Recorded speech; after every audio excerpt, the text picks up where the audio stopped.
Hallelujah! Good day po sa ating lahat. Ayun, pwede po bang tayo po tayo? Pati po sa ating team online. Ayan, alam ko po, excited po tayong papurihan ng Diyos. Amen! Hallelujah! That's why right now, I encourage you to open your hearts and ready to receive the presence of God in this place. Come on, church! You worship Him in this place. Thank you, Jesus, for this opportunity to worship You. Hallelujah! Thank you, God. We receive Your joy, Your grace, Your mercy this morning. When we sing, I love that day, the day You washed my sins away. You made me see, I never knew that I could be this free. You've taken all my pain away, away. I will never be the same. By the power of Your grace, I am saved. I'm living for Your name. I'm alive 'cause You're living in me. Oh, Jesus, I believe. Now every day is a victory. Oh, Jesus, I believe. Hallelujah. When you sing, I'll go Your way. I'll go Your way. Every step I walk by faith. You're leading me. To live for Jesus is my destiny. When you sing, You've taken all my pain away, away. And I will never be the same. By the power of Your grace, I am saved. I'm living for Your name. I'm alive 'cause You're living in me. Oh, Jesus, I believe. Now every day is a victory. Oh, Jesus, I believe. You sing, I'm alive 'cause You're living in me. Oh, Jesus, I believe. Now every day is a victory. Oh, Jesus, I believe. Hallelujah. Come on, church. Whatever situation are you in, I want you to believe in God, to believe in the name of Jesus right now. Hallelujah. God, we believe in You. We believe in Your power. We believe that You are our Savior, our Redeemer, our Provider. Hallelujah. On church, we declare this song. I believe in You. Come on, you sing. I believe in You. I believe in You, Jesus. Nothing's gonna change my mind. I believe in You. I believe, I believe, I believe in You. I believe, I believe, I believe in You, Jesus. Nothing's gonna change my mind.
worship you in this place. Hallelujah. When we sing, I'm holding on and keep believing. No matter what, keep on singing. Whoa, oh, oh, 'cause every chain you are breaking, so my heart will keep on praising. Whoa, one church, one more time, you declare you sing. I'm holding on, I keep believing. No matter what, I keep on singing. Whoa, whoa, 'cause every chain you are breaking, so my heart will keep on praising. Whoa, what do you say? You are the way, Jesus, you're the only way. Doesn't matter what they say to me, I believe in you. Thank you, Jesus. Come on, you sing. And so I'll praise Jesus, I will give you praise. Doesn't matter what may come on me, I believe in you. You sing, you are the way, you are the way. Jesus, you're the only way. Doesn't matter what they say to me, I believe in you. We praise God, and so I'll praise Jesus, I will give you praise. Doesn't matter what may come on me, I believe in you. Hallelujah. Come on, give the praises to God in this place. Thank Him, adore Him. Thank you, God, for your wonderful presence in this place. We will continue to worship you and adore you. Hallelujah. Come on and shout the name of Jesus. Jesus. Hallelujah. Hallelujah. Jesus, you are the only way. Hallelujah. We thank you, Lord. Amen. This time, can you just still feel the atmosphere of worship? Feel the presence of God. Be in the atmosphere of worship. Come on, you raise your hand to Him. Continue to raise His name. Come on. Because the Holy Spirit is here. Hindi pa natatapos yung pag-worship mo kay Lord. Come on. Come on, church. Hallelujah, hallelujah. Yes, so Lord. Sing all your hymns of praises to Him.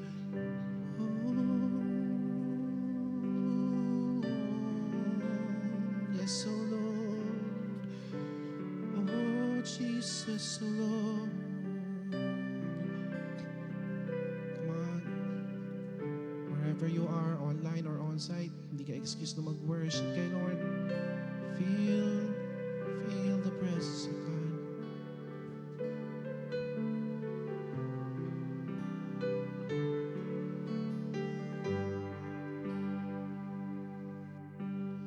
All these saints and angels bow before your throne. All the elders cast their crowns before the Lamb of God and sing, you are worthy of it all.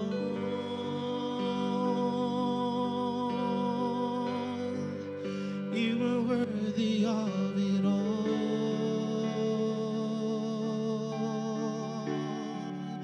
For from you are all things, and to you are all things.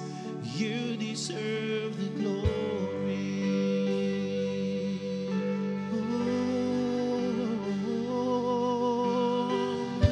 Come on, church, continue to raise your voice to Him. Raise your heart to the Lord. Come on.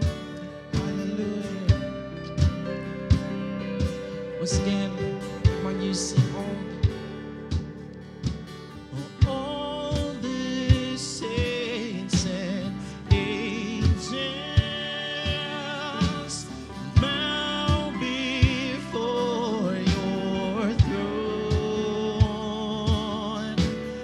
All the elders cast their crowns before the Lamb of God and sing, you are worthy of it all.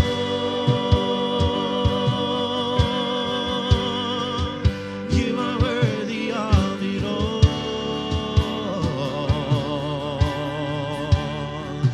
For from you are all things, and to you are all things. You deserve the glory. Oh, you are worthy of it all. You are worthy of it all. Oh, you are worthy of it all. You are worthy of it all. Oh, we worship you, Jesus, oh Lord. For from you are all things, and to you are all things. You deserve the glory. Come on, church, you raise your voice to the Lord who's worthy. You are worthy of it all. Oh, you are worthy, oh Lord. You are worthy of it all. Oh, you are worthy, oh Lord Jesus. For from you are all things, and to you are all things. You deserve the glory.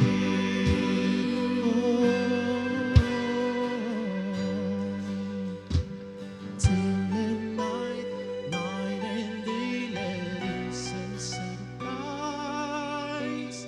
Day and night, night and day, let incense arise. Day and night, night and day, let incense arise. Day and night, night and day, let incense arise. Come on, church, you declare now. Day and night, night and day, let incense arise, oh Lord. Day and night, night and day, let incense arise. Day and night, night and day, let incense arise. For the last time, come on, you sing. Day and night, night and day, you are worthy of it all. Oh, you are worthy of it all. You are worthy of it all. Oh, you are worthy, Jesus. For from you are all things, and to you are all things. You deserve the glory.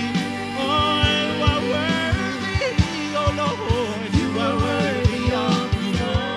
Come on, church, you declare who's worthy in your life right now. Come on, you sing.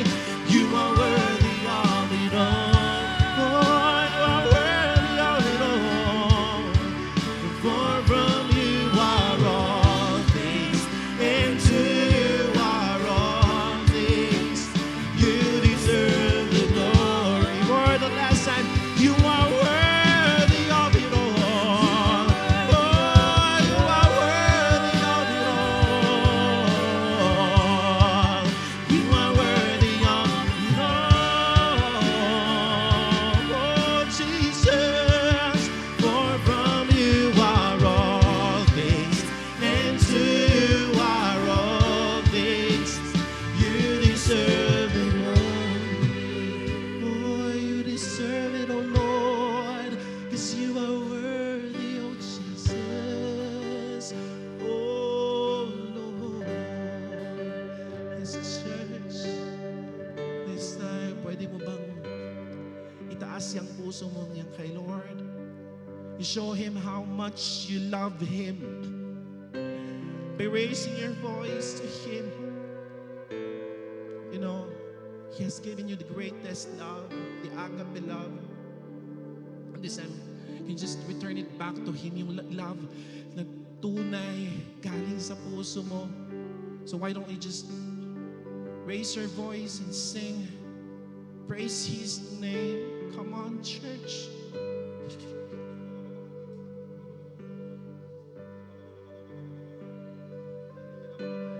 Oh, Jesus.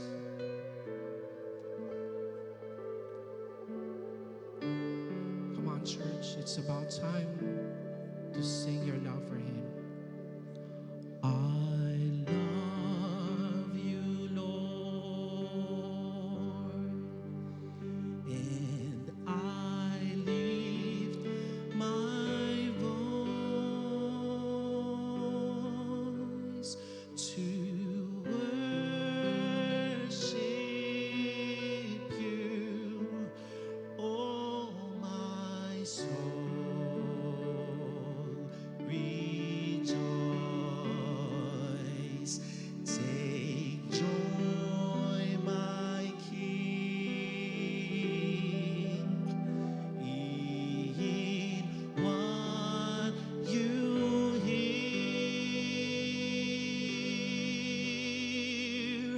May it be a sweet, sweet sound in your ear. Come on, church. Continue to worship Him with all your heart. I love you, Lord, and I lift my voice to worship you, oh my soul, rejoice. Take joy, my King, oh Lord, in what you hear. May it be a sweet, sweet sound in your ear. Oh, I love you, Lord. I love you, Lord, and I lift my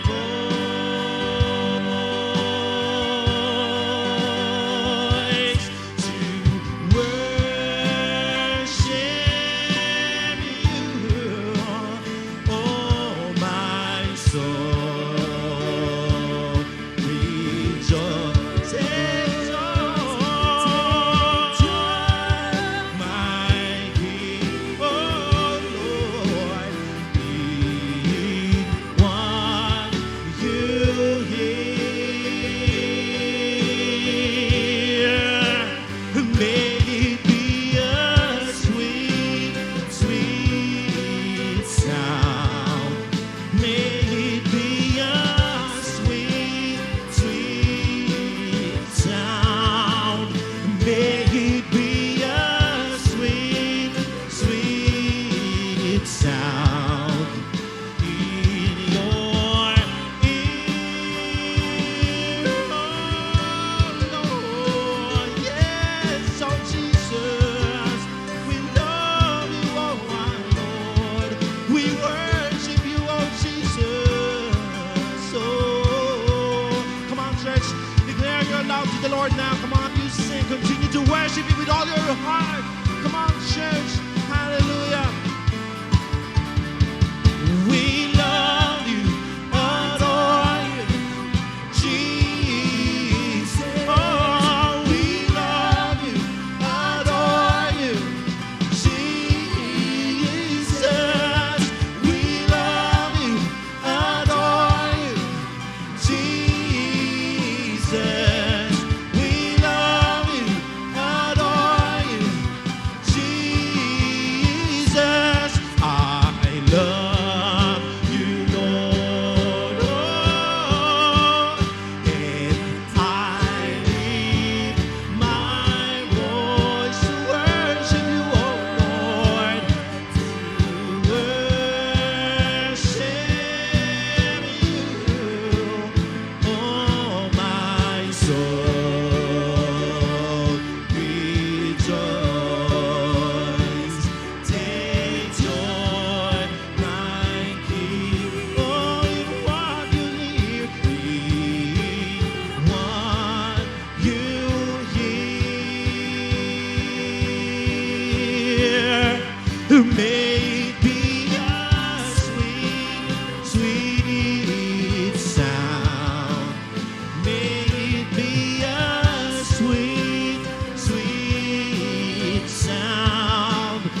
Maraming salamat, Jesus, for this opportunity na ma-worship ka namin with all our hearts, and we want to express this love to you, O God. Lord, maraming salamat.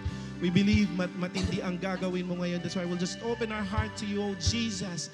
Maraming salamat po. We love you, Father. We love you, Jesus, and we love you, Holy Spirit. In Jesus' mighty name we pray, and everybody will say aloud, Amen. Amen. And good day, Light Family. Dito po sa onsite, good morning, and sa mga team online. Yan, pwede bang sabihin sa katabi mo, Blessed Sunday. Yan. Yan. Sino po dito naniniwala na tayo ay tinawag ng Diyos to life of trusting in Him? Amen. Yan. Sabihin nga natin, trust. We are called to a life of trusting His Word, His will, and promises, anuman ang season na kinakaharap natin ngayon. So let me share this passage in Deuteronomy chapter 8, verse 18. It says, "But remember the Lord your God, for it is He who gives you the ability to produce wealth." And sige po, makakaupo na tayo. "And so confirms His covenant, which He swore to your ancestors as it is today." In this passage po, Moses is preaching to the Israelites as they prepare to enter the promised land. Yun, pinapaalala po sa kanila ni Moses na lahat ng miracles na naranasan nila mula sa freedom from slavery and during their journey sa wilderness. Lahat ng yon ay dahil po kay Lord. At tulad nila, baka tayo din ay may dapat na alalahanin as we give back today. Kaya po sabihin natin, remember the Lord. Ayun.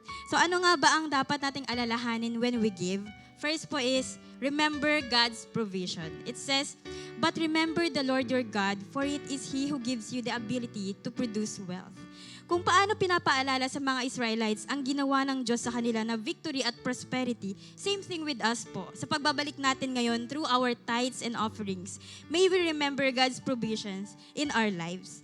Na lahat ng blessings at favor na meron tayo ay mararanasan natin because of Him, because of His provision, because of His favor, and His grace.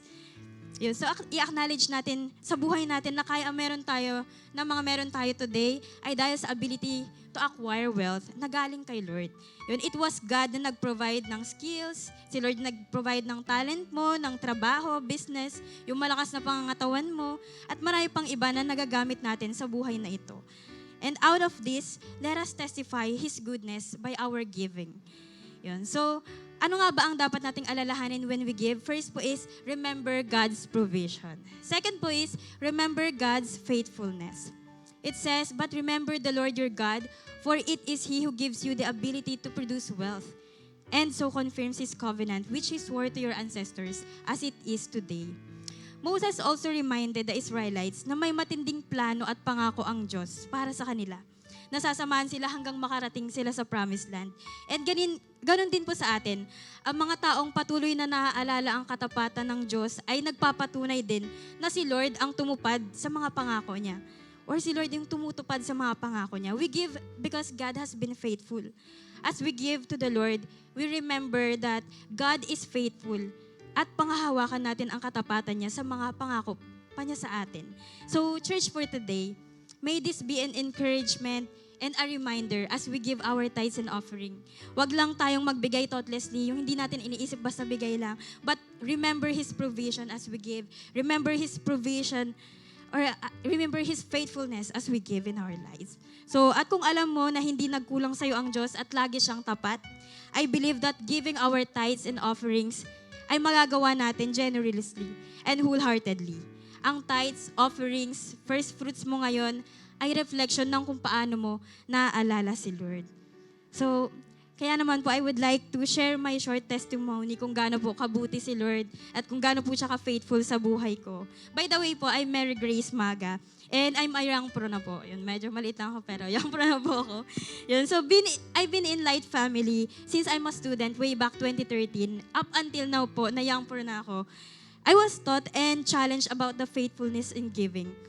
At nagbunga po lahat ng yun. Yun, I've been working for almost 6 to 7 years now na po. And all those years po, never pong nagkulang si Lord sa pagsusustain sa akin. Now, I'm staying in my second job po. And itong trabaho ko po na to, blessing po talaga to sa akin at sa family ko. And nung time nga po na pandemic, yung iba po nawala ng trabaho, ganun po. Pero nung time po na pandemic, never po, nagkulang si Lord sa akin, never po ako nawala ng trabaho, kaya po, nakapag-provide din po sa needs ng family ko. And nung 2022 nga po, isa po ako sa napili na mabigyan po ng opportunity para makarating po sa Australia. Wow. Yun, and never in my wildest dreams, and hindi po talaga unexpected nung time na yun. Hindi po pumasok sa isip ko na makakarating po ako sa Australia. And first travel ko po yun abroad. And Australia pa, wow. Yun, so lahat po, all expenses paid ng company po at saka ng client po namin. So wala po ako nilabas talaga kahit piso. Ayun, so grabe po si Lord mag-surprise. Unexpected po talaga. Yun, and nung 2023 naman po, last year, na-promote po ako. Yun, glory to God po. And nagkaroon po ng salary increase. Ayan, patuloy po pinapakita ni Lord sa akin na faithful siya sa buhay ko. And never po siyang na-late. Alam niyo po yun, siguro may mga time nagtatrabaho po tayo, paano kailan yung promotion ko, ganun. Tama po yung timing ni Lord. Perfect po palagi yung timing niya. And last year din po, marks my 5th year po sa work. Ayun po, all those years, He sustained me. And grace lang din po talaga ni Lord yung mga achievements na natatanggap ko. Yun, sa Kanya po lahat ng papuri. And ito rin po, nung end po ng last year, yun, kahit pa paano po nag-start po kami sa house renovation po dun sa Santa Cruz, taga dun po kasi ako. Yun, paunti-unti po, na kahit pa paano nakikita ko po yung pangarap ng tatay ko na unti-unti pong natutupad. Ayun po, and binigyan din po ako ng provision ni Lord para makapag-provide po sa maliit na tindahan po ng ate ko. Ayun, so iilan lang po yan sa maraming testimony kung gaano po ka-faithful si Lord sa buhay ko. Truly, our God is a faithful God. Never po siyang nagkulang o magkukulang sa mga pangangailangan mo at may pasobra pa, di ba? Yun. So pag tayo po ay nag-yes sa tithes, offerings, and even sa first fruits and pledges po natin, mahirap. Tama po ba? Mahirap. Challenge talaga. Yun. Pero worth it naman po ang lahat. Kaya naman po, I challenge you to give. Mag-give po tayo kay Lord, tatayo po tayo.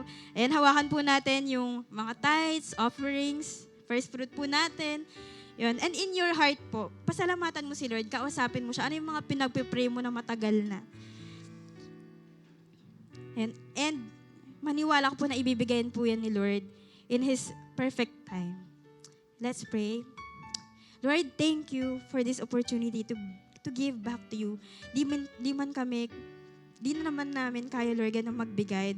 Dahil lang sa biyaya mo to, Panginoon. Thank you sa grace mo, last 2023. And we know, Lord, this year, masihigitan mo pa yung ginawa mo sa buhay namin. Itong hawak namin, may this be a fragrant offering to you, Lord.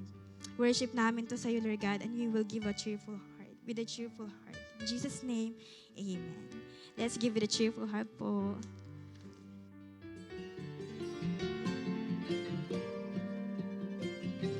Good day, Light Church. I am Charmaine Raimundo, Cha for short, and I just want to testify about the goodness and faithfulness of the Lord sa buhay ko. And if you remember po, ako din po yung nag-testify last year about first fruit. And this is just a proof kung gaano po ka-faithful ang Lord sa buhay ko. So I just want to give you an update. First off po is yung work na pinag-pray at binigay po sa akin ni Lord. Year 2023 po, God blessed and gave me the opportunity to be promoted. From Associate Administrative Assistant, I am now a Senior Administrative Assistant. Through this po, I was able to provide for my family at the same time to be a channel of blessing sa ibang tao. At hindi niya lang po ako bless sa career or work na meron ako, bless din po ako ni Lord sa business. Yung takoyaki and siomai po na family business namin, ongoing pa rin po siya until now. At ang maganda po doon, dumadami na po yung nagiging customers namin from one office to another and from one person to another. And truly po, year 2023, God has blessed me financially. Pero hindi naman po syempre papayag si Lord na financially and physically ka lang i-bless. Pero mas gustong-gusto niya po tayong i-bless spiritually. And I was blessed by a loving, caring, and united network life group. A group composed of different kinds of people, but we only have one in common, and that is to win the lost and serve the Lord. Yes, may mga nawala, pero may mga dumadating. At ang mahalaga po dito ay sama-sama kaming lumalaban at nagtutulungan sa journey ng pagiging disciple.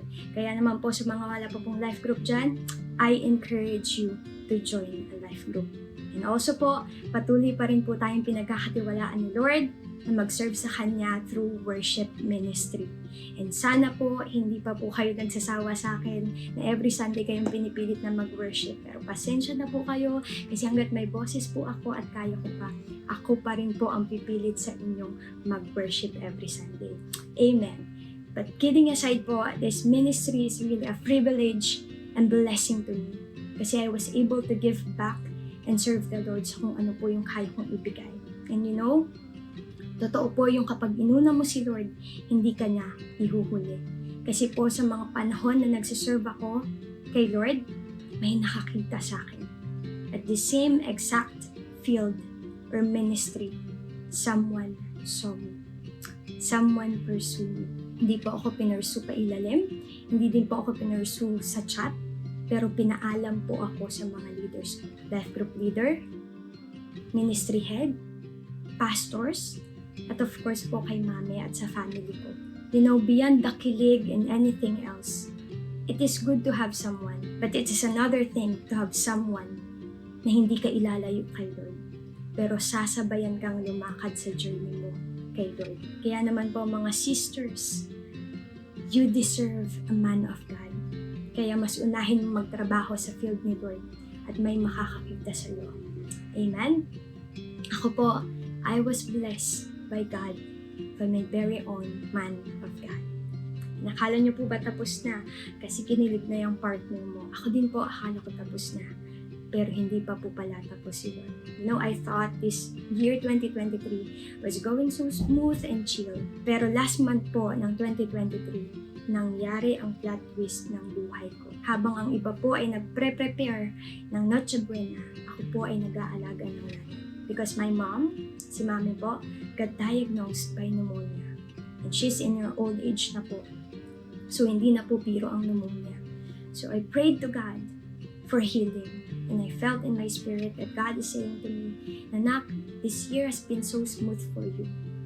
Let's just exercise your faith and trust in me. And so I trust in the Lord and pray earnestly. Lumipas po ang Pasko at bagong taon, nag-undergo po ng medication si mami at hindi po siya na-admit sa hospital. And the result came out po after New Year without pneumonia. Totally healed by the Lord. You know, I believe po that the most beautiful blessing that we could ever receive from the Lord is the blessing enveloped by lessons, working faith, and trust in Him. Just like po sa pagbibigay natin ng first fruit, it's not just about the money. It requires trust and faith in the Lord. Kaya naman po mga brothers and sisters, I encourage you all na magbigay ng ating first fruit. Not just the money, but kasama nito yung full trust at faith mo kay Lord. And see for yourself sa kung anong kayang gawin ni Lord sa buhay mo. And that's all po. To God be all the glory. Amen! Grabe, nakaka-bless naman yon, right, partner? Yes, partner. Yes. Thank you, Coach, for encouraging us with your first fruit testimony. And of course, fam, we appreciate your generosity and commitment in supporting our church. That's why we have multiple convenient ways in sending our tithes, offerings, pledges, and first fruits. You can send it po through our GCash number, our church's bank account, or directly here at church. With that, Light Family, Happy Giving! Alright, blessed Sunday po, Light Family. A warm welcome po sa ating gathering today. Masaya po kami na makita ang inyong familiar faces, and at the same time, we would like to extend a heartfelt and greeting and warm welcome to our first-timers. Yes, ayan, palakpakan naman po natin ang Lord. And of course, for our online community, we are so blessed din po to celebrate with you today. That's why if you want to be part of our growing family, and if this is your first time worshiping with us, kindly type connect sa ating comment section, and right after this, someone will message you. And of course po, to our first-timers, gusto po namin kayo bigyan ng special welcome. Meron po ba tayo ditong first-timers and new friends? Pwede po bang pataas lang po saglit yung kamay? Ayan, praise God! Palakpakan naman po natin si Lord. Ayan, masaya po kami nakasama namin kayo ngayong araw and we hope today's experience will serve as a meaningful journey with God and with us. Yes, and kaya naman po, feel free to connect with us because we'd love to get to know you better. That's why huwag po tayong aalis agad-agad after this celebration dahil may kakausap lang po sa inyo sandali. Again, so all our new friends and first-timers, mapateam online or on-site ka man, We're blessed to share this moment with you. Ayan, at dahil blessed nga po kaming lahat and tayong lahat na magkakasama today to celebrate. Sige, tatayo po tayong lahat. Ayan, as we proceed to our Light 60. Ayan, let us grab this opportunity po para kilalanin ang ating mga first-timers and also para kawayan at kumustahin po ang mga kakilala natin dito sa loob ng church. We can also take pictures po, makipag-handshake or fist bump tayo. So, Light Family, timer starts now! Ayan, sige, ikot po tayo, makipagkilala and makiconnect po tayo sa ating Light family. And also para naman po sa ating online community, ayan, hindi po tayo magpapahuli. You can express how excited you are this Sunday by flooding the comment section with fire emoji. Ayan, Yes. sige, makipag-interact din po tayo sa mga kasama natin online. And also, again, if this is your first time here online, kindly type connect sa ating comment section. And after this, may magme-message po sa inyo. That's right, partner. We have 22 seconds remaining. Huwag po tayong mahiya at sulitin po natin. Excited ka na ba, partner, para sa third partner, series? tignan mo. Oh, ayan na, partner. Sige, ikot pa po tayo. We have 10 seconds left. Ayan, magkipagbatian po tayo, kawayan and quick kamustahan. 2, 1. Ayan, praise God! The Light Family 60 seconds is now over and we can now sit back and relax. Nakaka-bless na makita ang kanilang smiling faces, right, partner? Yes, you're right, partner. Kaya naman po, again, palakpakan po natin ang Lord sa buhay ng bawat isa. Ayan, amen. And this time po, we will proceed to the latest updates and happenings in our church, which means it's time for Light News. Ayan, sino po rito yung mga Light Retreat graduates po natin? Taas po natin yung kamay sa mga Light Retreat graduates. Ayan, para po sa ating lahat, magkakaroon po tayo ng The Restart Training, Equipping Evangelists for the Mission Field. Mangyayari po yan sa January 27, Sabado po ito from 10 a.m. hanggang 6 p.m. with a registration fee of only 150 pesos na included na po doon ang inyong Restart Track.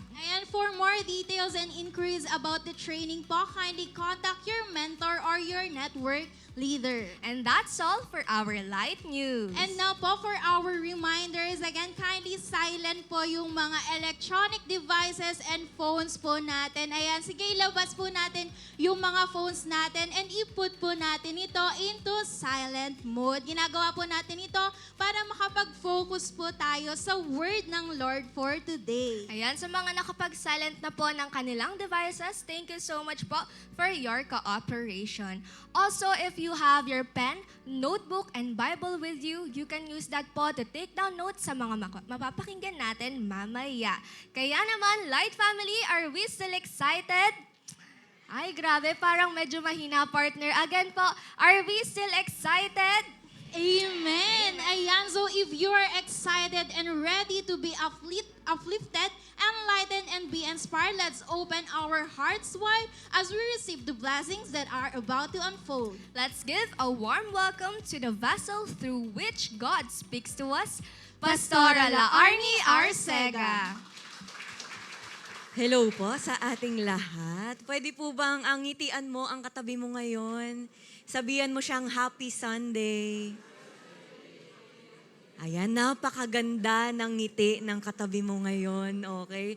Halata bang na kumpleto niya ang tulog niya ngayong gabi, ngayong araw na ito, okay? So, hopefully yung katabi mo hindi niya kukumpletuhin yung tulog niya ngayon, ano?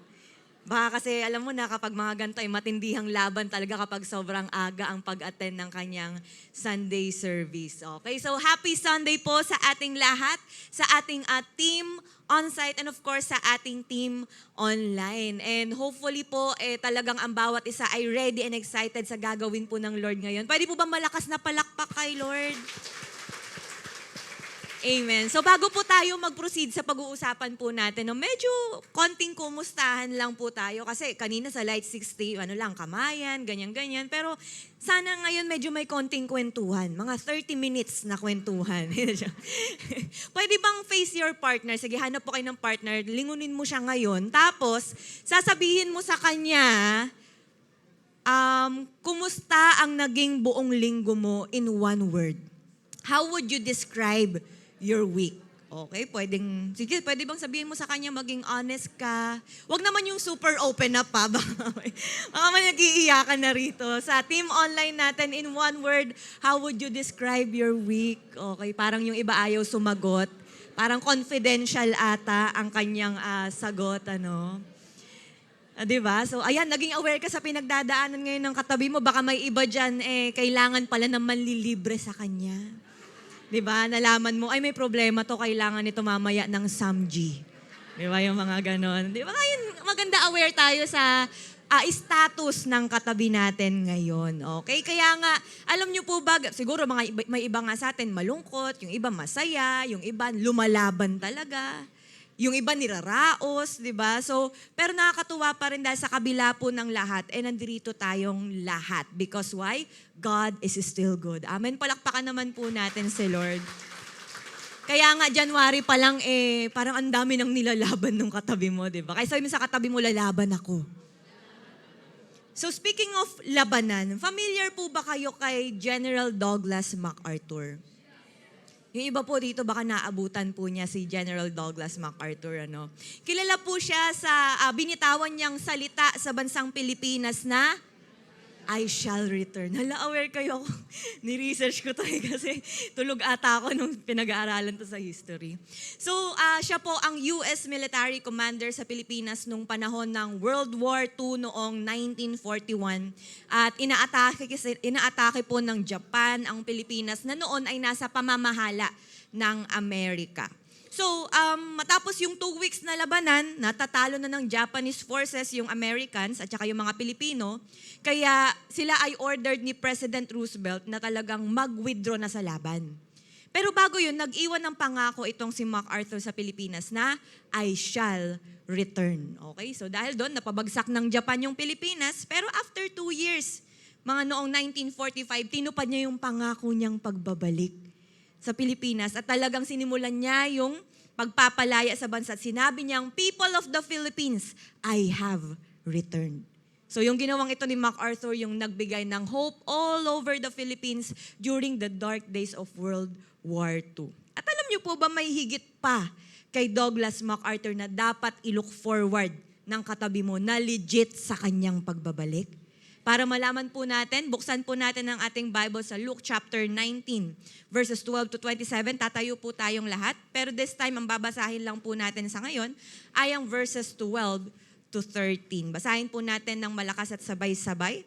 Luke 19, 12 to 13, ready, go. He said, a man of noble birth went to a distant country to have himself appointed king and then to return. So he called 10 of his servants and gave them 10 minas. Put this money to work, he said, until I come back. So let's close our eyes and let's pray. God, maraming salamat po sa napakagandang araw na pinagkaloob niyo sa bawat isa. We thank you, God, dahil nagsisimula pa lang ang taon na ito. Marami man kaming mga kinakaharap, marami man kaming laban, pero I believe napaka-essential ng iyong salita just for us na talagang mapagtagumpayan ang pinagdadaanan namin sa mundong ito. That is why, God, babaunin namin ito. Patuloy naming nanamnamin ng yung word. We believe, hindi aksidente kung bakit kami nandirito ngayon. It's because alam po ninyo na ito yung nais namin na marinig, na malaman. Kaya God, ready kami magpaayos, ready kami magpakumbaba, ready kami, Lord God, na mangyari kung anong nais mo sa aming mga buhay. Holy Spirit, have your way. Gamitin niyo lamang po ko, Lord, bilang inyong tagapagsalita. Dalangin ko, Panginoon, na sa lugar na ito, ay talagang maranasan na namin ng breakthrough at victory dahil po sa inyo. Salamat God, we love you, we praise your name sa pangalan ni Jesus. Amen. Sige po, makakaupo po tayong lahat. So that is Luke chapter 19. Okay? So ito pong pag-aaralan po natin ngayon ay isa pong halimbawa ng parable. Sabihin nga po natin parable. Parable entitled The Parable of the 10 Minas or 10 Minas. So parables po, yan po ay mga stories na cast alongside a truth in order to illustrate that truth. So yung mga parables po ni Jesus ay mga teaching aids, okay? At yung mga common description niya nito ay yung mga earthly stories na mayroong kalakip na heavenly meaning. Okay? Kaya po hindi po kinikwento ni Jesus to nang wala lang. Hindi po siya gumagawa lang ng kwento kasi trip niya lang. Bakit? Yung mga ganun. Hindi po ganun. Pero ginagawa niya ito, kinikwento niya ito dahil mayroong malalim at importanteng ibig sabihin. Pero bago po tayo mag-go through sa parable na to, may kailangan po syempre maging malinaw sa katabi mo, lalo pa at matagal-tagal na siyang nagde-devotion. Sana nga.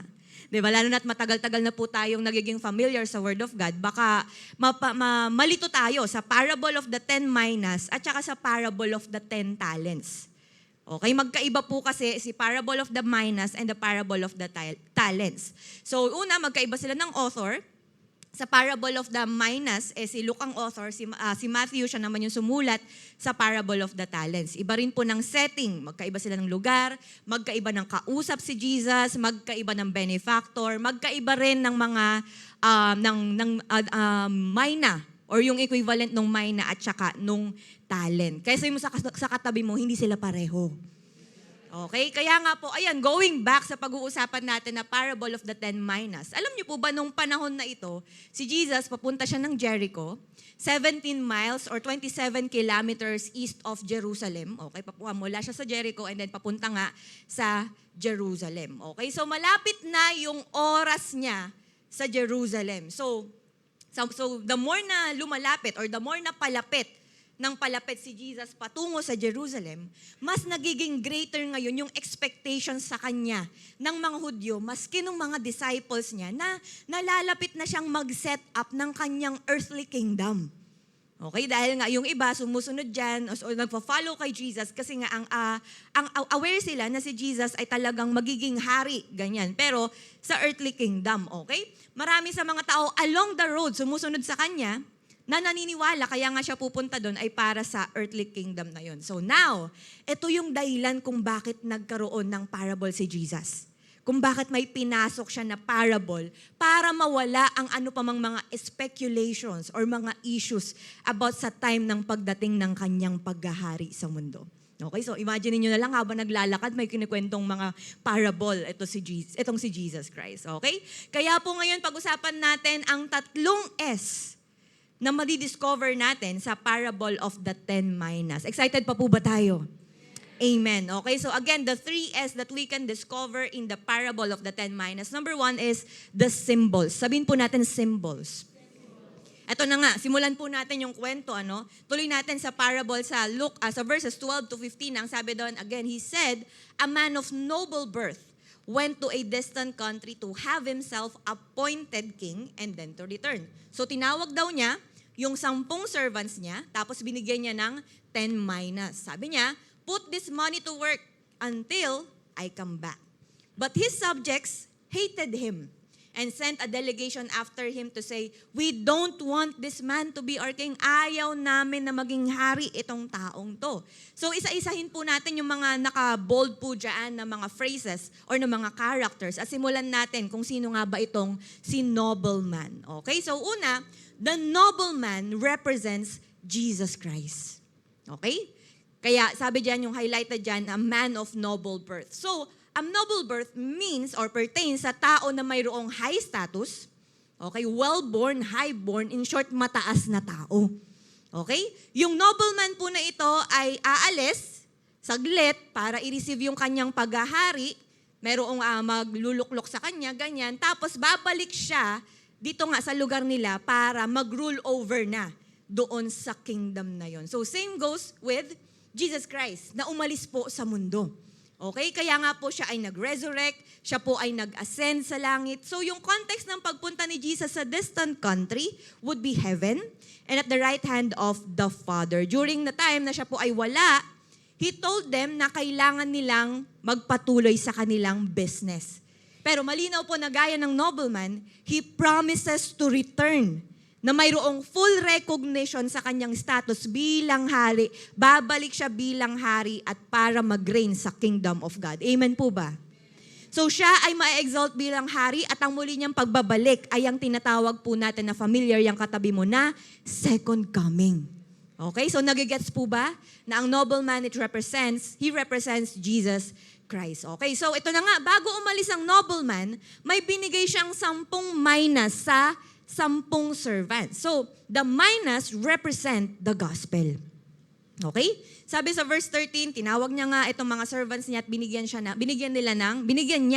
ng 10 minas. So, yung minas or pound sa ibang translations in Greek monetary unit ay equal po sa 100 drachmas. Okay? Na nung panahon po nila ay nagkakahalaga ng 3 buwang sahod. Ganun. Kaya kailangan ingatan talaga nila yun kasi yung natanggap nila ay pang 3 buwang sahod na. So malinaw na ang binigay ng nobleman sa kanyang 10 servants ay isang servant tapos isang mina. Ganun. Kaya po equally distributed siya. So alam nyo ba na sa context po natin, ang mina equivalent siya sa $100 per day for a 6-day week. So lumalabas po na ang mina according to studies ay worth $8,000 or more.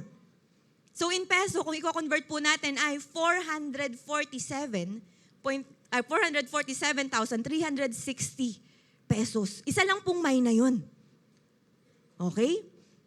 Parang yung katabi mo sabi, hindi pa ako nakatanggap nun ah. Saan ba makakapunta at makakuha ng mina? Okay, so yun yung mga natanggap nila, isang mina equivalent ng $8,000. So, may imagine na natin kung gaano ka-valuable itong pinagkaloob sa kanila ng nobleman. Okay, so since these are distributed equally sa lahat ng mga slaves, this speaks of something of equal value. Sabihin po natin equal. Walang lamangang nangyari, walang may mataas, walang mababa. Lahat po equally divided sa 10 servant. So now, majority of the Bible scholars, ini-interpret po nila ang mina na ito na nagre-represent sa gospel na matindi rin at malaki-laki ang value. Amen po ba? Matindi ang value na kailangang ingatan ng bawat makakarinig at bawat makakatanggap nito. So nag-gets na po ba natin yung representation ng mina? Amen. Kung ganon, sino naman itong mga servants na to? The servants represent Jesus' followers. Sabihin po natin, followers. So yung servants po nito in Greek ay doulos. Wala sila sa harap kundi nasa doulos. Okay? So ang doulos, kaya nga servant eh. Di ba doulos, bondservant who serves in obedience to the master's will, hindi po dahil sa takot, pero out of their love sa master nila. Okay? At dahil sa puso nila or desire nila na i-please at sundin ang kanilang master. Kaya bond servant or mga servants. Sila ay absolutely talagang surrendered, totally devoted sa kanilang master. So yung mga servants po dito, yun nga, they represent as followers ni Jesus. They seek to follow Christ entirely, fully, talagang ginagawa nila yun ng buong puso.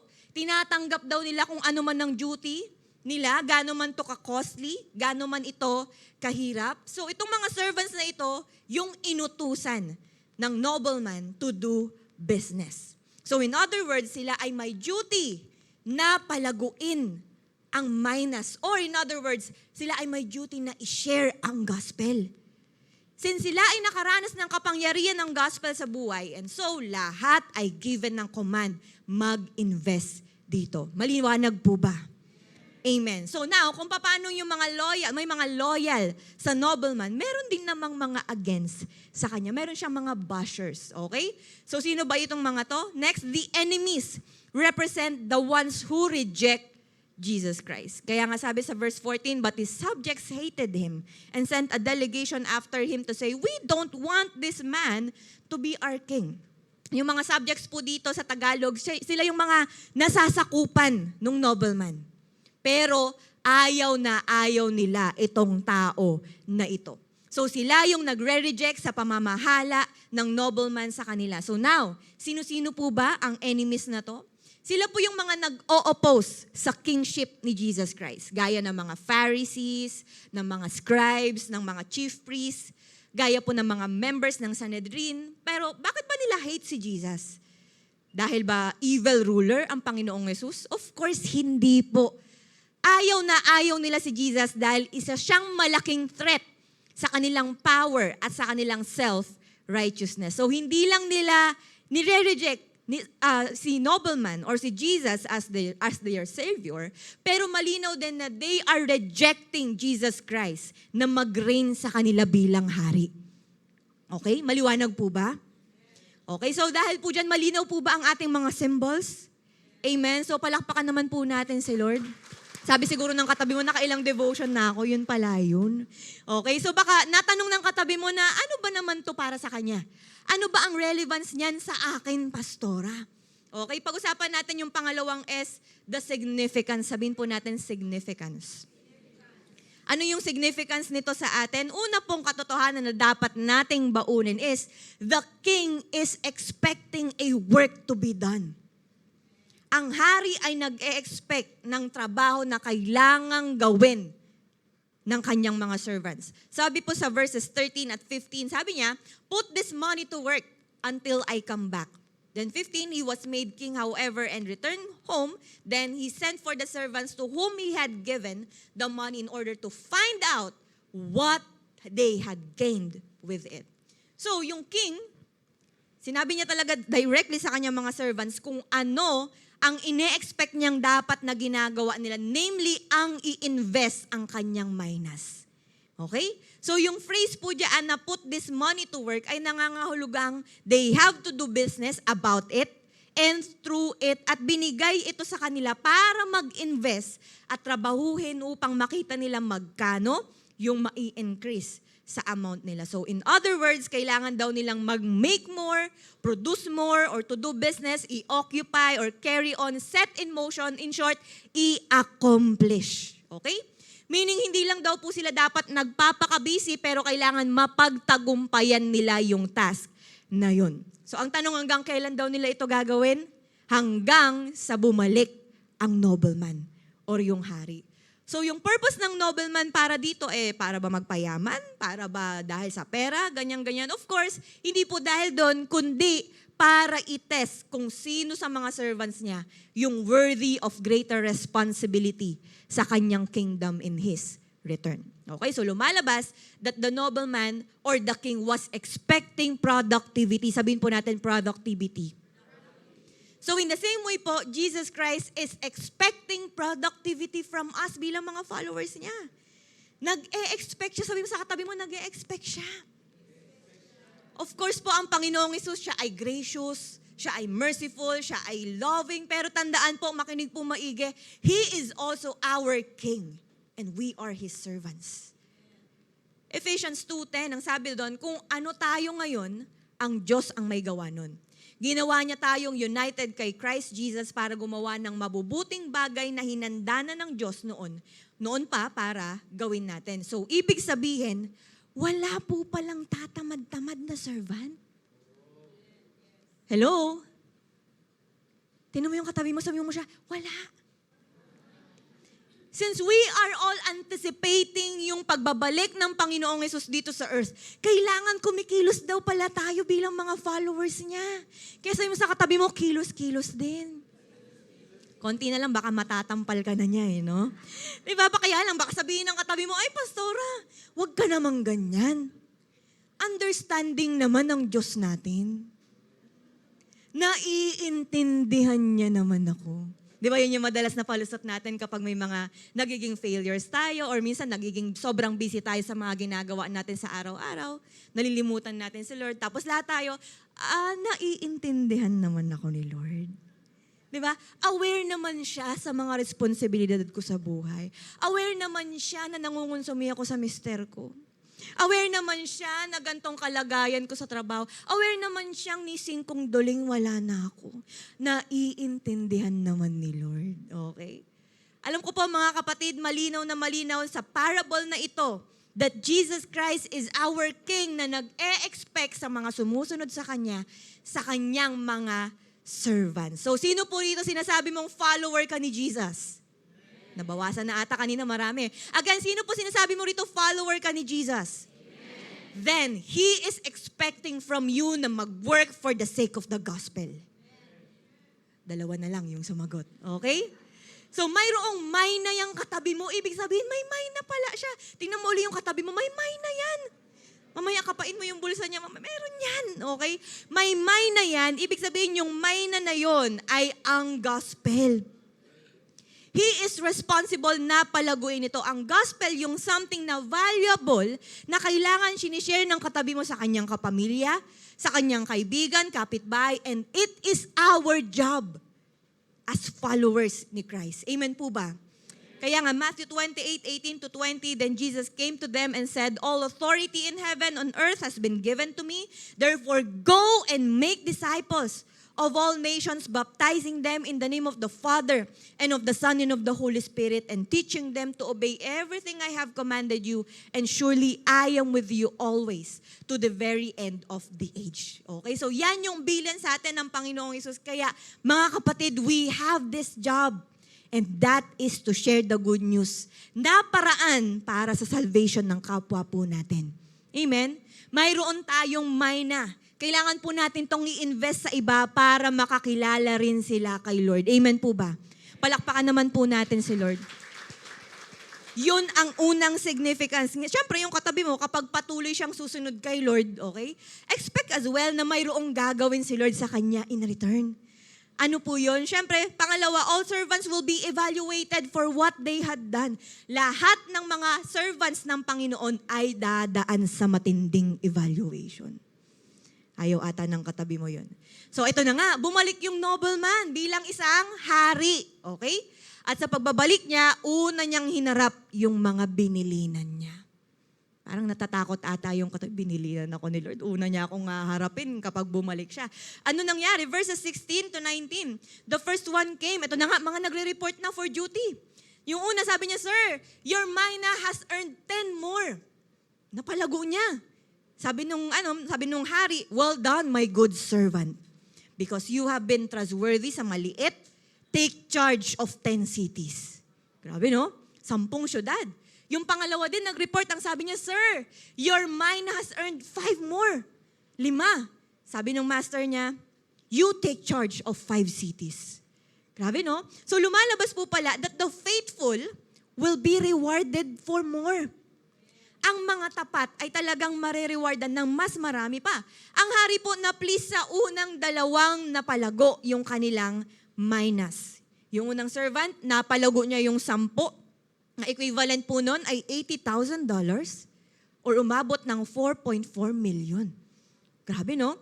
Yung reward niya, ano yung reward nitong first servant na to? Tumataginting ba na grand prize sa loto? Yun ba yun? Tapos nagpicture sila? Tapos nag-trending na. Di ba? O kaya house and lot ba yung naging reward niya? Or 1-month vacation sa Switzerland? Yun ba? Hindi yun. Sabi mo sa katabi mo, hindi yun. Ang reward, pinamahala sa kanya ang 10 cities. Bakit? Because they have been found na talagang trustworthy. Ganon din yung nangyari sa pangalawang servant na nakadagdag pa ng 5 na minus, pinagkatiwala sa kanya ang 5 cities. Okay, yung $40,000 ay yung mina niya ay umabot ng $40,000 or 2.2 million. Grabe. Kaya yung trustworthy po in Greek doon sa verse ay pistos. Sabihin po natin pistos.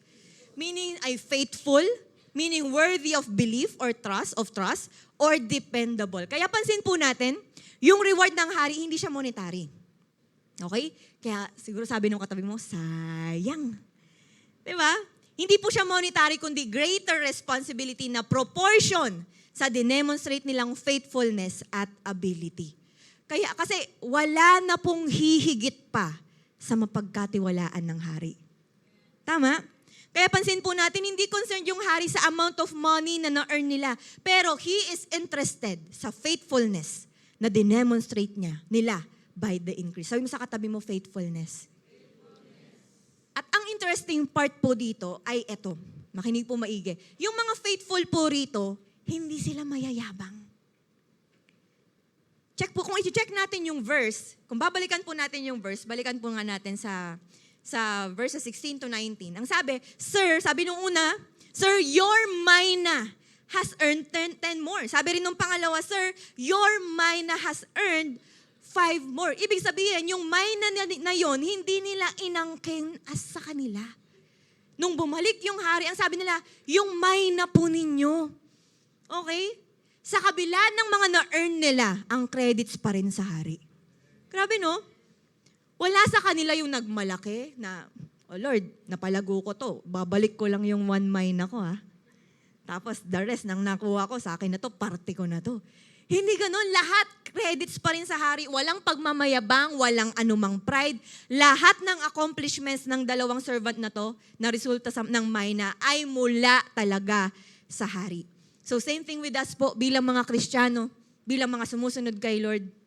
Lahat ng meron po tayo at lahat ng meron tayo at napagkakatiwalaan po sa atin or pinagkakatiwala sa atin ng Lord, lahat 'yon ay galing kay Lord.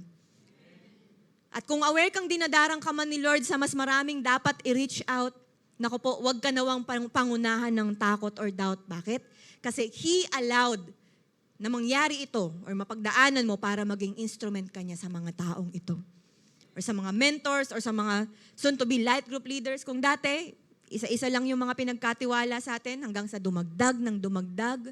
Nawa hindi po itong maging kabigatan sa atin. Amen po ba?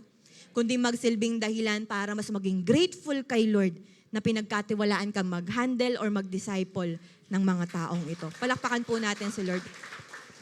And ito po, pansin po ninyo, sa dalawang servants, please po ang hari sa kahit ilan na napalago nilang minus. Ibig sabihin, nung nag-report itong dalawa, wala pong sinabi yung hari na, ba't ito 10, ba't ikaw 5 lang?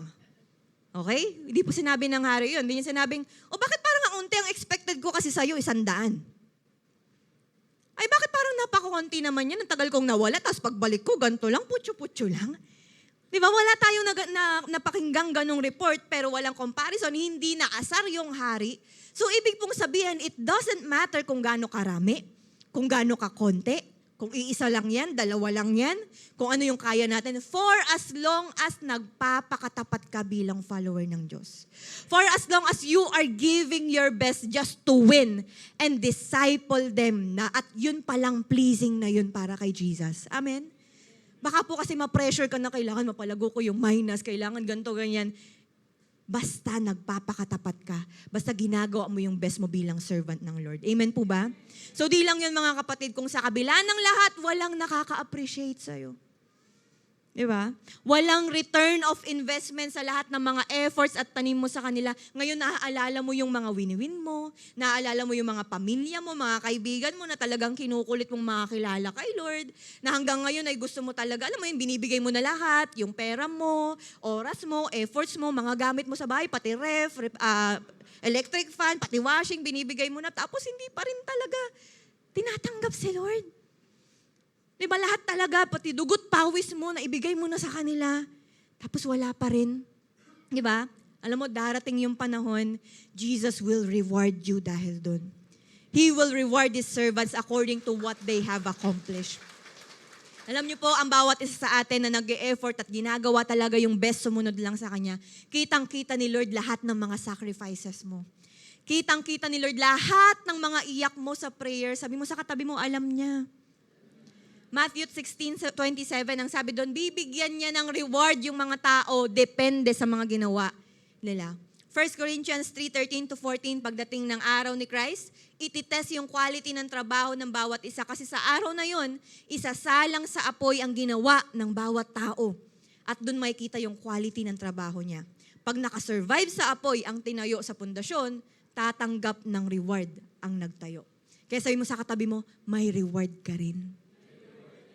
Pero alam niyo po, hindi pa po tayo tapos kasi sa parable, kung may faithful servants, meron ding unfaithful na kinaasar nitong hari. Eto na, the unfaithful will be left with nothing. Sabihin po natin, nothing. Sabi sa verses 20-26, eto na nga, yung pangatlong servant nag-report na sabi niya, Sir, eto yung mina ninyo. I had kept it laid away in a piece of cloth. Ang report niya, tinabi ko po ito sa cloth or sa tela. 21, takot po ako sa inyo. Kasi kayo po ay hard man, kayo po ay mahigpit na tao. You take out what you did not put in and reap what you did not sow. Sumagot yung master. Sabi niya, i-judge kita by your own words. You wicked servant. You know, did you? Alam mo na hard man ako, taking out what I did not put in and reaping what I did not sow. Bakit hindi mo na lang nilagay yung pera para i-deposit, para pagbalik ko, mayroon sanang interest? O, di ba, nagsuggest yung nobleman. Then he said to those standing by, sabi nung hari, take his mina away and give it to the one na mayroon daw 10 minas. Naku, nadagdagan yung mayroong 10 minas. Sabi, sir, may 10 na siya. Ang sagot niya, I tell you that everyone who has, more will be given. But as for the one who has nothing, even what they have will be taken away. Kahit daw yung isa na meron siya, kukunin at kukunin pa rin yun sa kanya. Pansin po natin, yung unproductive dito na servant, bold. Ibig sabihin, ang naging excuse niya sa disobedience niya ay dahil sa mahigpit daw yung hari na ang kinukuha ang hindi sa kanya at ina-harvest yung hindi niya tinanim. So in other words, ang cause ng disobedience niya ay takot sa pagiging powerful ng hari. Okay? Ang fear po is phobeo or phobia in English na ibig sabihin terrified, alarmed, referred to what? To shaking, quaking type of fear as gaya nung case nung sa slave. So kung paano yung dalawang slaves po motivated ng pagmamahal sa kanilang master, yung slave na to dominated sa fear sa kanyang master. Ang hirap po kapag nade-demotivate ang tao dahil sa takot.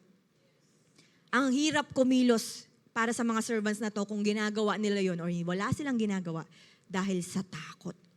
So, ang nangyari sa kanya, nung sinabi niya na, sir, ito po yung mina ninyo. Kasi natatakot ako sa inyo, ganyan. Ang sabi ba ng king sa kanya? Oh, halika nga rito. Takot ka pala sa akin, sorry. Hindi ganun. Okay? Ang sagot ng master, I will judge you by your own words, you wicked servant. Ang natanggap niya ay condemnation instead na commendation. Okay? He wasn't rewarded, instead siya po ay nirebuke. So the great power of the master should have inspired nitong servant na to na sana mas lalong nagsipag na lang. Hindi yung pinairal ang katamaran at ang disobedience. Okay? Kaya ang masaklap pa rito, tinawag po siyang wicked servant. Sakit nun, no? Tawagin ka ng master mo na ganun. Wicked in Greek ay poneros. Ibig sabihin, morally or socially worthless, wicked or bad. Bakit po? Kasi hindi lang siya unproductive or tamad, pero it showed his rebelliousness towards sa hari. At kung ano yung mina na pinagkalob sa kanya, kinuha pa sa kanya, he was left with nothing. Dahil ba harsh yung hari? Of course not. Dahil ang disobedience niya ay patunay lang na hindi niya kayang i-manage yung pinagkatiwala sa kanya ng master niya. And I know, possible na matawag po ito ng ilan as unfair. Diba? Parang, kaisa-isa na nga lang kinuha pa sa kanya. Yun na nga lang, tapos binigay pa sa iba. Pero, baka we fail to understand na yung hari, nag-ooperate siya sa principle na ang faithful sa maliit ay magiging faithful din sa malaki. Logically, ang hari, pipiliin talaga niyang ibigay ang mina niya sa nakikita niyang servant na mapagkakatiwalaan at tapat. Amen? So now, malinaw po na hindi pleased si Jesus sa mga followers niya kuno, pero mga unfaithful naman. Hindi po pleased ang Panginoong Hesus sa mga followers niya kuno, pero mga tamad. Hindi lang tamad, saksakan ng tamad. Baka naiintindihan to ng mga magulang, naiintindihan to ng mga nag-uutos sa bahay, di ba? Kapag Disney princess, Donya, di ba? Boss, nung oras na, yung mga ganyan. Di ba kung dun pa lang na frustrate na tayo, yung mga magulang or yung ibang mga tao kapag o kaya katrabaho ka, natamad, yung mga ganun, tapos pareho lang kayong sahod. O sa school, or may kagrupo ka, ganyan, maaasar ka eh. How much more si Lord? Kapag may mga followers siya na saksakan ng tamad. At hindi naman talaga sinusunod ang mga inuutos niya. Hello?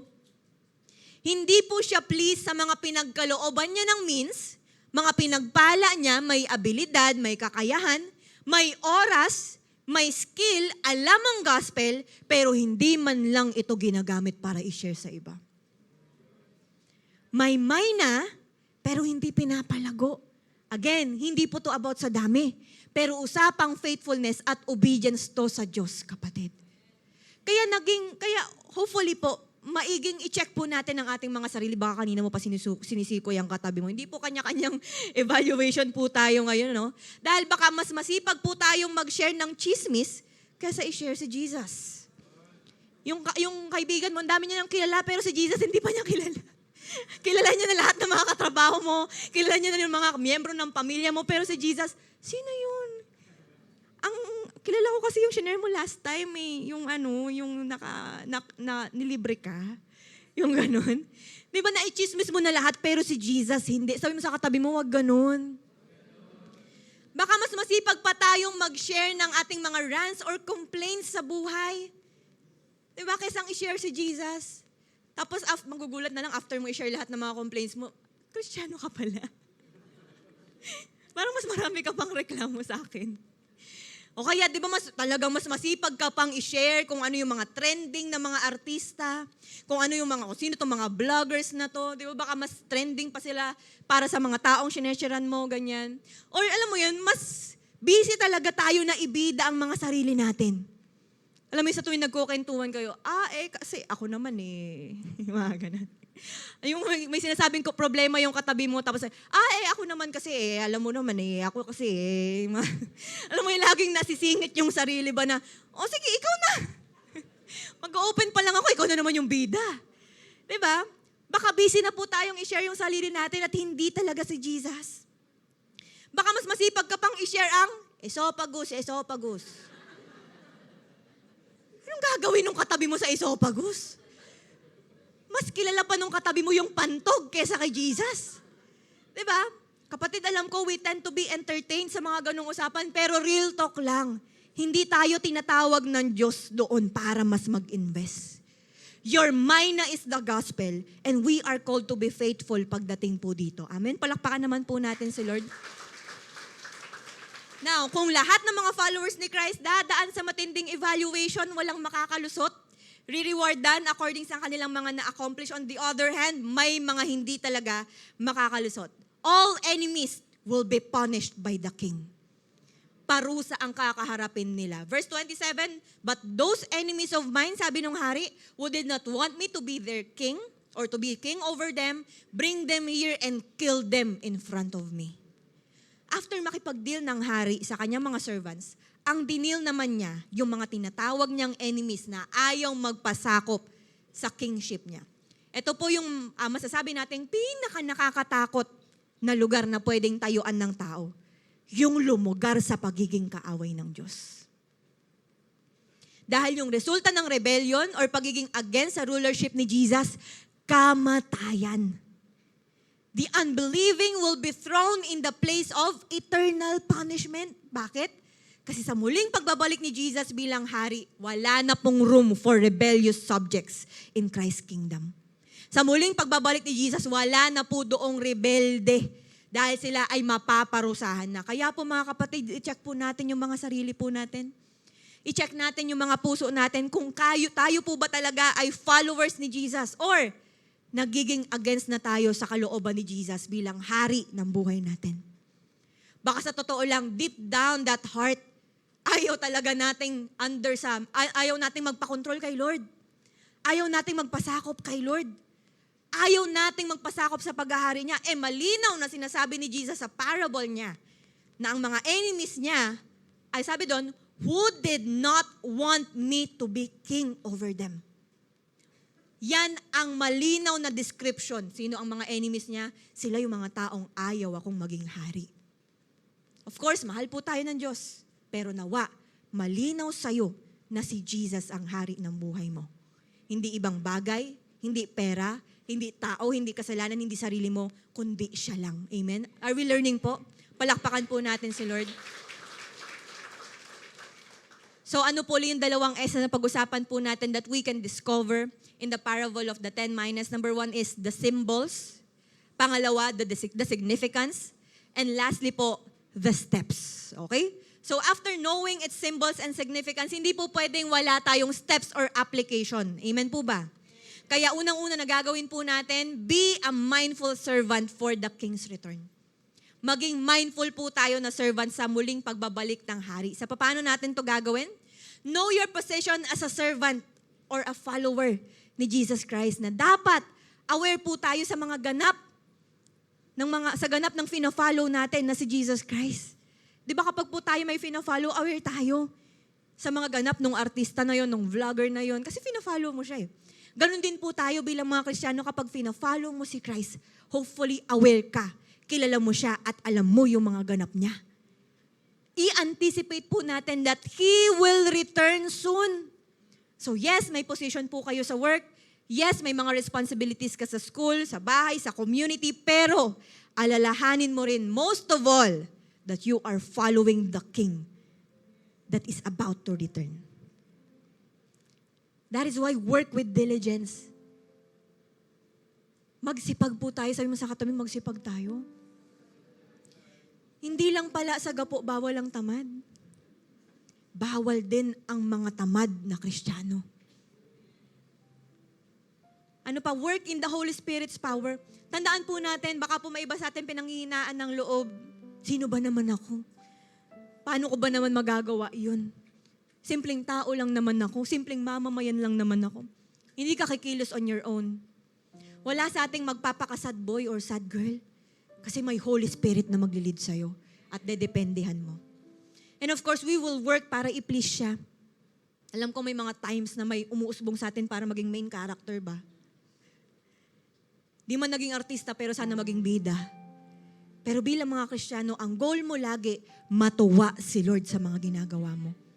Panalo na yun. Kahit pa sa ginagawa mo na i-share si Jesus sa mga katrabaho mo, i-share si Jesus sa mga kaibigan mo, hindi man sila natutuwa, pero si Lord tuwang-tuwa. Naaasar man yung mga kapamilya mo dahil paulit-ulit ka na lang, konti na lang magiging pastor ka na, konti na lang ikaw na yung magsasara ng simbahan, ganyan. Okay lang kahit maasar sila kasi natutuwa naman si Lord. Mas mahirap yon ang piniplease natin tao. Lahat tuwang-tuwa sa'yo kasi nga nagko-conform tayo. Diba? Nagko-compromise tayo, ganyan, tuwang-tuwa sila, ganyan-ganyan. Hindi nila alam na Kristiyano ka. Tapos alam mo yun, dahil takot tayo na ma-reject. Tapos si Lord hindi naman natutuwa. Dalawa lang yun. Either ang pipiliin mo, matuwa yung mga tao sa paligid mo, or matuwa ang Diyos na hari mo. Work to please Him. And of course, we should work with a desire sa kanyang muling pagbabalik. Ibig sabihin, wag po tayo maghintay passively. Wait for Him actively na habang naghihintay po tayo, kumikilos po tayo, nagre-reach out po tayo, or nagwi-win po tayo. Amen po ba? Make the most of opportunities to present the gospel at i-bring po natin yung glory ng Panginoon. Kaya po mga kapatid, alam niyo po ba na ang sangkademonyohan, masipag manira? Aware po ba kayo na Satan and demons, wala silang off? Walang, nakakatamad naman ngayon manggulo ng buhay ng tao. Pahinga muna ako. Kawawa naman tong target ko eh. May awa ang demonyo. Wala po silang holiday break. Wala pong nagpaka-chill lang sa trabaho nila na ayoko na. Walang napagod na sangkademonyohan. Araw-araw, oras-oras, minu-minuto, naninira sila ng buhay ng tao, naninira sila ng buhay ng pamilya, naninira sila ng buhay ng kung sino-sino man nang walang katapusan kahit madaling araw. Hinahatak yung kumot. Hindi, joke lang. Mga nanggugulo yan sa buhay ng tao. Kaya sino tayo para magpahinga? Sino tayo para mag-pause pagdating sa pag-share ng gospel? Kaya sana mas mahigitan po natin yung sipag nila by sharing the gospel sa mga taong nakakasama po natin. Amen? Palakpakan po natin si Lord. Pangalawa at panghuli, be a faithful investor to His kingdom. Pwede po bang taas po yung mga kamay ng mga sinasabi mong ang dami nang ininvest sa'yo ni Lord? Sige po, taas po ang kamay. Ilan lang po? 50%. Okay. Lahat po naman tayo. Sige po, baba po natin ang ating mga kamay. Lahat tayo ay pinagkalooban ng Lord, binless ng Lord saan? Sa family natin. Amen po ba? Binless po ni Lord binless tayo ni Lord physically, sa health natin. Binless niya tayo materially. Amen. Binless niya tayo financially. Kaya kung usapang investment na lang din, ang Diyos na yung may pinakamaraming na-invest sa atin since day one. Amen po ba? Now, kung ganun na lang din that we are blessed beyond measure, then we must invest the investment Christ has made us faithfully. Ang daming ininvest sa atin ng Lord, ang daming mga ginamit na tao ng Lord, makatanggap ka lang ng gospel. Alam mo yun, baka may ilan sa atin dito. Ang dami ng mga humarap sa kanya para masyaran siya, ganyan, pero nakailang rejection siya, nakailang tanggi siya, ganyan, dahil ayaw niyo ng mga ganung usapan, pero nandito ka ngayon. Ang dami ng ininvest ng Lord, makakilala ka lang. Ang dami ng ininvest ng Lord, maligtas ka lang. So tayo, in the same way, we must invest the investment Christ has made us faithfully. Napakinggan mo, tinanggap mo ang gospel, and God allowed it for you na ma-experience ito, hindi dahil wala lang. Dahil tayo na nakakaparinig ng gospel, kailangan nating i-proclaim ito. Tanong, masaya po ba tayo na nakakarinig tayo ng gospel? Nabago po ba tayo dahil dito? Nag-grow po ba tayo dahil dito? Napalapit po tayo kay Lord? As in, nung nakakilala, nung nag-start na nakakilala kay Lord, ang saya-saya mo. Kaya po tandaan, walang masaya at nabago na nananahimik. Nagigets niyo po ba yung logic? Kung masaya ka, hindi ka mananahimik. Kung nabago ka, hindi ka mananahimik. For example na lang. Kunyari, talagang pangit ng kutis ng balat ko, ganyan-ganyan. Tapos, syempre masaya ako dahil kuminis ako sa gamit kong sabon. Tapos may magtatanong sa akin, ang saya mo. Tapos si mo, masaya ka dahil makinis na yung balat mo? Ganun lang ba magiging conversation nyo? Hindi. Siyempre dahil masaya ako, sabi ko, oo, gamitin mo to, nakumura lang, ano lang to, buy one, take one pa. Tapos talagang araw-araw ginagamit ko to kahit hanggang gabi, natutulog ako, iniis-is ko talaga to sa balat ko kasi sobrang effective. Try mo. Masaya ako eh. Naranasan ko eh, kaya gusto ko maranasan din ng iba para kuminis din yung balat niya. Hindi pwedeng masaya ka. Bakit? Secret. Naiya ako sabihin yung brand. Baka kasi maano ko ng pinopromote kong product. O, artista. Walang masaya at nabago ng nananahimik. For example, natuwa ka sa Rewind, di ba? Natuwa ka sa mga nagtitrending, natuwa ka sa lahat ng mga yan. Lahat ng mga natuwa, hindi nanahimik. Kaya this 2024, mga kapatid, kung paanong nasa New Year's resolution mo, maging faithful ka financially, maging faithful ka sa anumang meron ka, maging faithful sa asawa, sa pamilya sana. Priority mo rin maging faithful sa pag-i-invest para sa kingdom ng Diyos. Kung masaya ka dahil sa ginagawa ng Lord sa buhay mo, kung masaya ka dahil niligtas ka ng Lord, kung masaya ka dahil sa gospel, isi-share mo yan sa iba. Nang hindi napipilitan, pero ginagawa mo yan dahil masaya ka at gusto mong maranasan din yun ng iba. We are to multiply our spiritual capital. We should invest the gospel. Kaya po nakakatuwa. Prayer ko po sa church po natin na sana ang bawat isa sa atin may mga nai-invite. May mga dala. Hindi yung kapag po magtatanong, ilan po rito ang ating mga first-timers, bilang lang sa 2 daliri. 2 daliri na lang, di ba? Iilan na lang yung tatayo, iilan na lang marirecognize. At sa mga first-timers po dito natin, masaya po kami na nandirito kayo. At ibig sabihin kaya nadala po kayo na mga nag-invite sa inyo. Ibig sabihin natuwa kayo dahil nag-share sa inyo yung nag-invite sa inyo. Amen. Kaya po sana tayo, lahat tayo, maging goal natin na madala natin yung mga kaibigan, kapamilya natin, katrabaho, kaklase. I-invest natin yung gospel sa kanila. Tandaan po natin na sapat ang power ng gospel para baguhin ang tao. Ang trabaho na lang natin, i-share to sa kanila at magpakatapat tayo bilang mga investors nito. Sa paanong paraan po tayo magpapakatapat? Mag-invest tayo syempre sa good works. Mag-invest tayo sa pagkikare sa mga taong nasa paligid natin. Invest a good testimony sa bahay, sa school, sa work, at kung saan man tayo nilagay ng Lord. Be a good testimony sa ating mga sariling resources, sa ating purity, sa ating integrity, at anumang pinagkatiwala sa iyo ng Diyos. Amen po ba? Now, bilang panapos po, ano ulit yung 3 S na madidiscover natin sa Parable of the 10 Minas? Symbols, significance, and steps. So speaking of Jesus' return, ito po'y assurance na He will definitely return. Paano ko po nasabi? Alam niyo po ba na ang New Testament, mayroon niyang 318 na prophetic promises na direct or indirect na dinidescribe yung pagbabalik ni Jesus Christ sa mundo bilang Hari ng mga hari at Lord of Lords. 318 na prophetic promises. John 14:3, and if I go, sabi ni Jesus, and prepare a place for you, I will come back and take you to be with me, that you also may be where I am. So definitely, Jesus Christ is coming very soon. Ito yung dapat na pinaka-inaabangan at pinaka-nilulook forward po natin bilang mga followers ni Jesus. Kaya hindi ka susuko, kaya hindi ka titigil kasi alam mong may babalik na hari. Kaya magpapatuloy ka sa journey mo bilang Kristiyano, kaya magpapakatapat ka kasi alam mo may babalik na hari. Kaya habang we are faithfully or patiently waiting for this return, mahalagang patuloy tayo sa pagmimission, pag-reach out sa mga wala pa sa Kanya.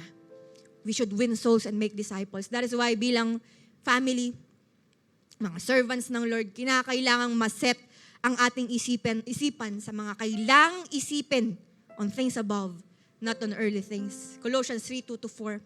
Set your minds on things above, not on earthly things. For you died, and your life is now hidden with Christ in God. When Christ, who is your life, appears, then you will also appear with Him in glory. Kailangan maayos sa mindset natin. It's about His kingdom.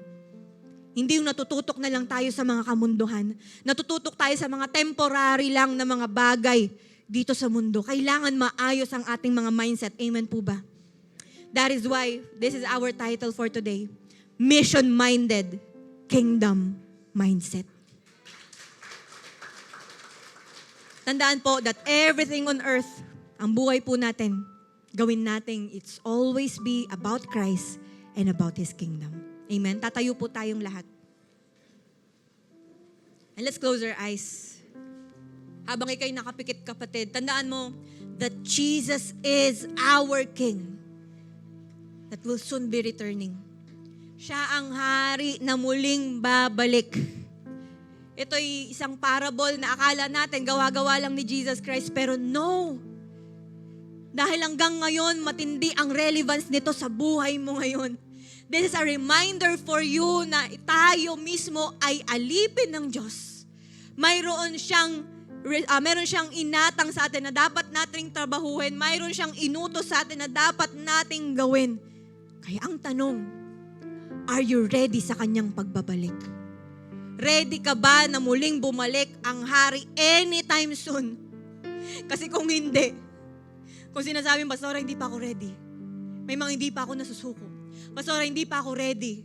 Hindi pa ako fully obedient kay Lord. Pastora, hindi pa ako ready kasi parang ako yung servant kanina na inutusan pero sa huli pinairal yung katamaran at disobedience. Kung hindi ka pa ready ngayon, this is a way for you na mas lalong maliwanagan at magising sa katotohanan.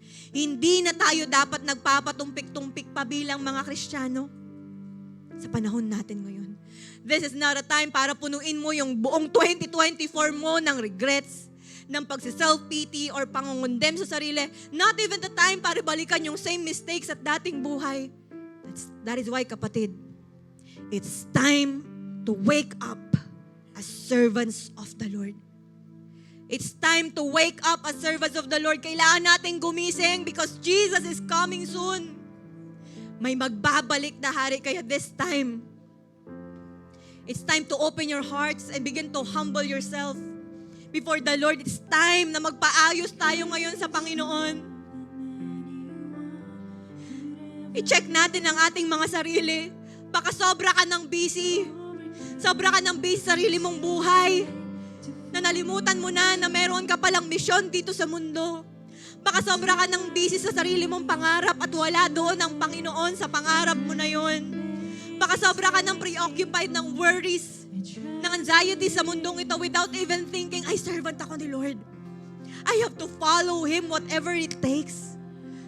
Baka sobra na tayong nabibisi sa mga entertainment, tuwang-tuwa na tayo sa mundong ito without even knowing na may hari na babalik at babalikan ka. Kaya this time, if this is your first time ngayon, at gusto mong tanggapin ang Panginoong Yesus with all your heart, sabayan mo ako sa pananalangin ngayon. You have to admit ang ating mga kasalanan ngayon. Panginoon, patawarin niyo kami sa mga nagawa naming kasalanan.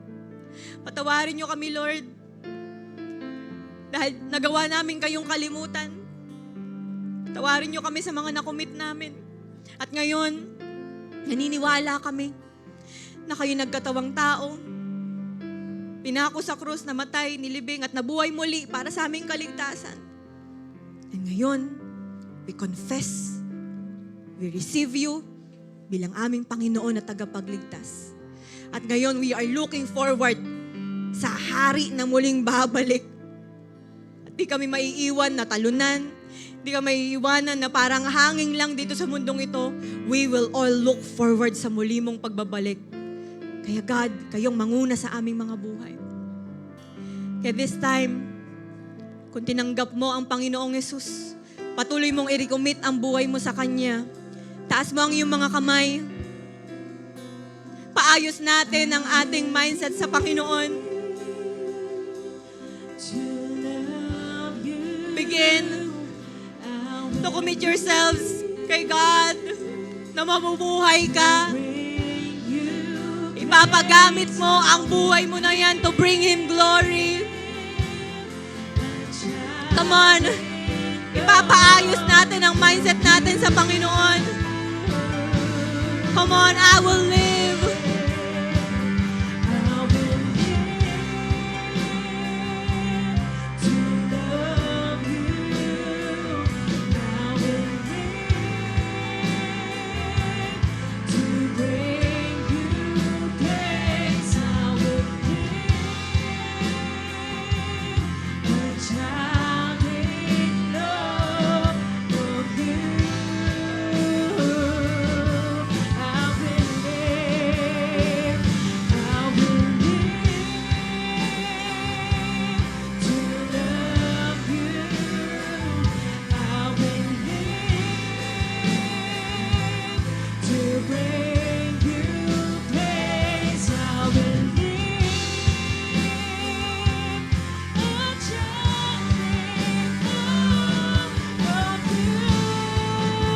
Come on, sing this song with all your heart.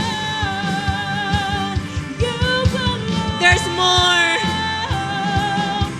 He is our God of all. He is worthy.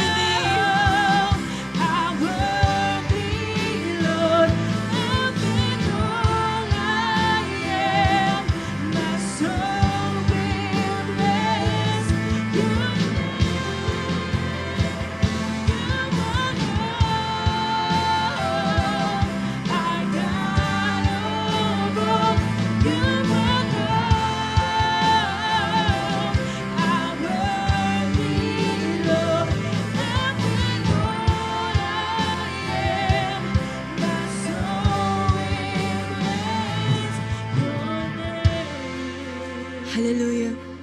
Kapatid, habang ikay nakapikit ngayon, make this as your goal. Sa muli mong pagkita sa Panginoon. Till you see Him face to face, nawa ang mapakinggan mo mula sa Kanya, well done, my good and faithful servant. Nawa, yun ang mapakinggan natin mula sa Kanya. That would be enough para maging motivation mo araw-araw na sumunod sa Panginoon. Kahit pa punong-puno ng persecutions, kahit pa marami kang mga pinagdadaan ng problema, kahit pa ang dami mong mga struggles na kinakaharap ngayon, still lalaban at lalaban ka kasi ang nais mo, i-please ang hari ng buhay mo. Na ang goal mo mapagtagumpayan ang bawat laban na ito dahil kay Lord at para kay Lord. Magpakatapat. Mag-invest sa buhay ng mga mahal mo sa buhay. Sa buhay ng mga kaibigan mo, kapamilya mo, kaklase, katrabaho. Kasi ang gusto mo habang nandirito ka, nagiging tapat kang investor sa kingdom ng Panginoon. That is why, meron sa atin dito na punong-puno ng hurt ang kanyang puso. Nasa mga pinagdaanan niya just to reach out yung mga mahal niya sa buhay. Come on, receive the healing from the Lord. God is healing you right now. God is restoring you right now. Receive the comfort of the Lord. Meron sa atin dito na lumuna, sumuko na sa laban at parang sinasabi niya, parang hindi naman siya cold pagdating dito. God is empowering you right now. God is restoring you. God is encouraging you right now. God is giving you the strength right now. Wala kang ibang gagawin sa taon na to, liban sa patuloy siyang i-please at i-glorify sa buhay mo. As why, mga kapatid, it's time to focus our mind in His kingdom. We have to share Him. We have to share His word. It doesn't matter kung ilan, but what matters is your faithfulness and obedience to Him. It's time to have a mission-minded. It's time to magkaroon talaga ng kingdom mindset. Taas natin ang ating mga kamay, pasalamatan natin si Lord God. Maraming salamat po sa iyong salita. Salamat Lord dahil ngayon, na-realize namin na ang bawat isa pala sa amin ay tinawag for a certain duty. At yun ay palaguin ng gospel. Mag-invest para sa gospel. Yun ay itanim ang salita mo. Makilala ka, Panginoon, ng mga mahal namin sa buhay. God, some of us may mga takot, some of us hesitant, some of us may mga questions. Pero God, I pray na maging kasapatan ng pagkilos ng Holy Spirit sa buhay nila para maging bold enough sila, maging courageous enough sila. Ma-share ka lang sa kanila, O Diyos. God, niniwala kami kung paanong kumilos kayo. Nabasa namin sa Old Testament, sa New Testament, God, kumikilos pa rin kayo hanggang ngayon. It's the same Holy Spirit na kumilos ng panahon ng mga unang disciples. It's the same Holy Spirit na kikilos din ngayon. We have the same God. Same God ang tinanggap ng mga tao noon. Same God din yung tatanggapin nila ngayon. That is why, God, wala sa amin dito na magre-resort sa pagsuko. Wala sa amin dito ang magre-resort na lang sa pagbitaw. Wala sa amin dito magre-resort sa katamaran, O Diyos. Wala kang tinawag na tamad na Kristiyano. Marami man kami mga ginagawa, pero God, kayo ang priority namin. Alam namin kapag sumusunod kami sa iyo, may peace. Alam namin pag sumusunod kami sa iyo, alam namin yun yung pleasing sa inyo. Kaya God, have your way sa buhay ng mga anak mo. I pray that may you continue to anoint their lips. I pray, Lord God, na patuloy niyo silang i-empower, i-strengthen every day of their lives. Mas araw-araw, mas magsisipag, Panginoon, for your glory, not for our own motives, not for our selfish desires, pero God, para sa glory mo at para sa iyo. Kaya God, excited ako sa gagawin mo sa buhay ng mga anak mo. Maraming salamat, Lord. Ngayon pa lang, I am declaring salvation to come upon sa buhay, Panginoon, ng mga taong gagamitin mo at sa mga marireach out nila para sa iyo. Salamat, God, for your word. We thank you for your victory. We love you. We praise your name sa pangalan ni Jesus.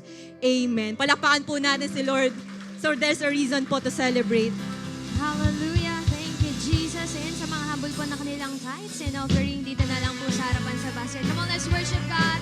Thank Him in this place. Hallelujah. When you sing, I love that day. I love that day. The day you wash my sins away. You made me see. I never knew that I could be this free. You're taking all my pain away, away. And I will never be the same. By the power of